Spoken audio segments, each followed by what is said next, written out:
olórí burúkú má ṣàǹfààní tí gbogbo ayé mọ̀ sí Sunday Igboho fẹnu gba nation fẹnu wúgate. ṣáàrí mo mọ̀ pín ní ẹni ẹ wo ṣáìgbò wọn ọlọ́run yẹ kí n fẹ́ fi máa yí sí ẹ̀yẹ pé mo fẹ́ bú wọn ẹ̀yẹ wo James Brown ayé James Brown ẹ̀ ní dàmú ẹ wo ṣáìgbò wọn ní 2026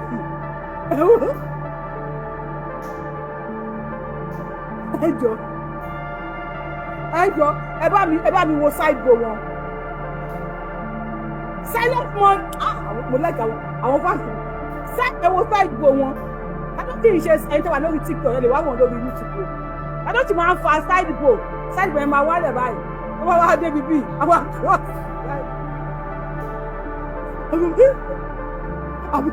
àkọ́ àbúdá ayé àlélẹ́ yìí ẹjọ ẹ wo ṣáìgbò wọn mo mọ̀ pọ́ọ̀sì ẹ̀kẹ́ lè bá a rí mi o bàbá ẹ lọ change style yín fún wa tíjà ẹ lọ change style yín before you will talk to Sunday Igboho ẹ padà wá ẹ reincarnate wá sí 2026 you are living in 1930 ṣáìgbò wọn jọ ṣáìgbò bọ̀dá délé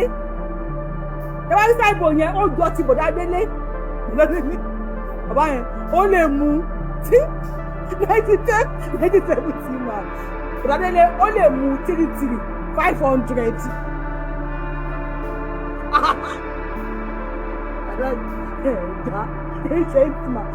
ẹ bá mi kọ ancient man sáà ní kẹ́ máa bú Sunday Igboho bẹ́ẹ̀ kẹ́ tó bú Sunday Igboho ẹ lọ reincarnate kúrò níbi tẹ́ ẹ wà ẹ kúrò láàrin àwọn tẹ́ ẹ wà a mọ̀ pé ẹ ti wá sáàrin ayé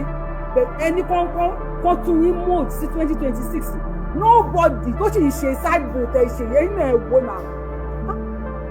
ọ̀dọ̀ bàbá tó máa ń gẹ bàbá fún wa rẹ̀ tó máa ń lo clip ẹ̀dẹ̀ méjì ọ̀dọ̀ mo ti rí ṣáàgbò yìí kẹ́yìn but when I was in that was 1970s ẹgbẹ́ mi wọ́n tún wá lóde ẹ máa sọ̀rọ̀ yín lọ ìjà rẹ̀ dáàdì àwọn lè máa ju bàbá yìí máa ju Tinubu lọ ẹ ṣe máa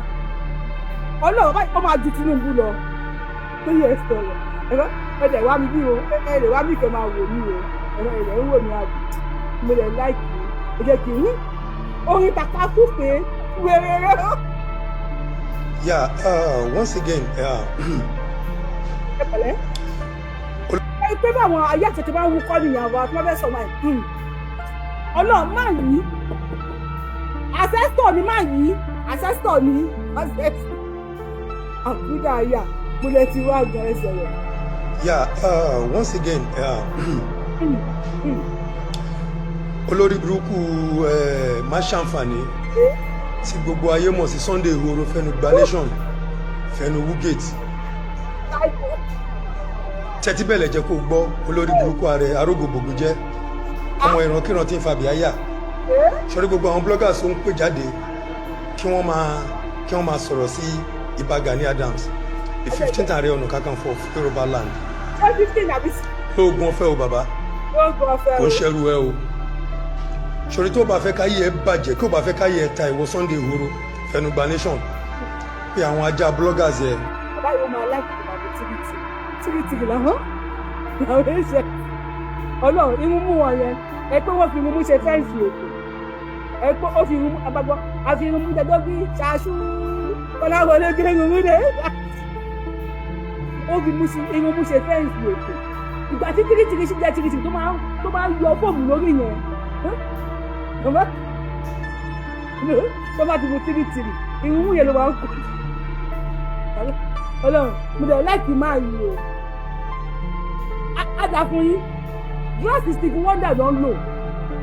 àwọn wọn dẹ̀ ṣe mo dẹ̀ láìkí o wọ́n jẹ́ kí n rántí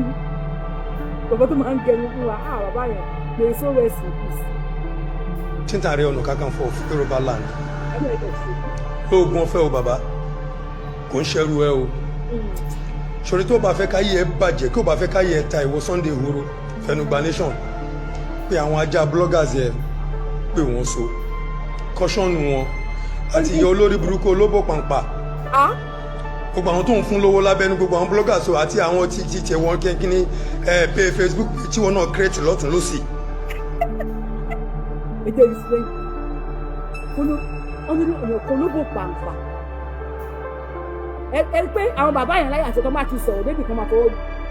this man is àkúdà aya o wọ́n bá sọ̀rọ̀ díẹ̀ máa fọwọ́ gbá orí báyìí tẹ bá wo àpò ẹ̀ ẹ máa bá kọ́ọ̀mù àwọn kọ́ọ̀mù tó máa ní ìyàrí àwọn kọ́ọ̀mù tó máa ní ukú ó ti mú rọrọ àwọn kọ́ọ̀mù tó máa ní ẹni sọlọ́sọlọ́ yẹn tó máa wà lápò náà yìí ẹ̀rọ tó fẹ́ lọ bá wa gbà ọmọ wa wá olóde táyì ẹ sọ̀rọ̀ mo bẹ̀ láìpẹ́ àti ìyá olórí burúkú olóbò pàǹpà.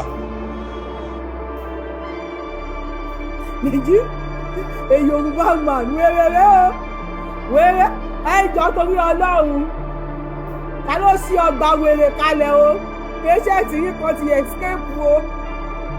ìdílé nìkan ló kù pàǹpà ọmọ wa dàrú ẹ sọ̀rọ̀ sà gbogbo àwọn tó ń fún lówó lábẹ́nu gbogbo àwọn bloggers àti àwọn tí tiẹ̀ wọ́n kíní pay Facebook tí wọ́n náà create lọ́tún lọ́sì. ẹwẹ́ mú ìbọn bá rí. tó fi ń sọ̀rọ̀ sáwọn èèyàn ìwọ nìkan náà ni ló fẹ́ ṣe security ìwọ nìkan náà ló fẹ́ gba Yorùbá nation ìwọ nìkan náà ló fẹ́ ṣe politics ibo ló wá dúró sí gan lórí burúkú aláyébàjẹ́ abilala lẹ́nu bíi tẹ́sán. Sunday ehoro ọmọ àdánù ọmọ òfò agbára wo ló ní ogun wo ló lè dájà sẹ́nìkan máa ń já wádìí ẹni ìpọnyàn náà ń pè. ọlọ́wọ́ ọba yìí ṣe adébí ká ń lọ wọ́n ní sẹ́nìkan máa ń dá ẹgbó láyé yín àgùntàn sọ pé òun ò bá ewúrẹ́ ṣe ewúrẹ́ níyàwó òbí dúdú ó yá lọ́wọ́ yìí ó yẹ ẹgbó láyé yín Sunday Igboho àánú ẹ̀dẹ̀ ìṣòwò ogun máa yìí kan òrèrè náà ló fẹ́ ṣe politics ibo ló wá dúró sí gan olórí burúkú aláyébàjẹ́ abilala lẹ́nu bíi tẹ́sán.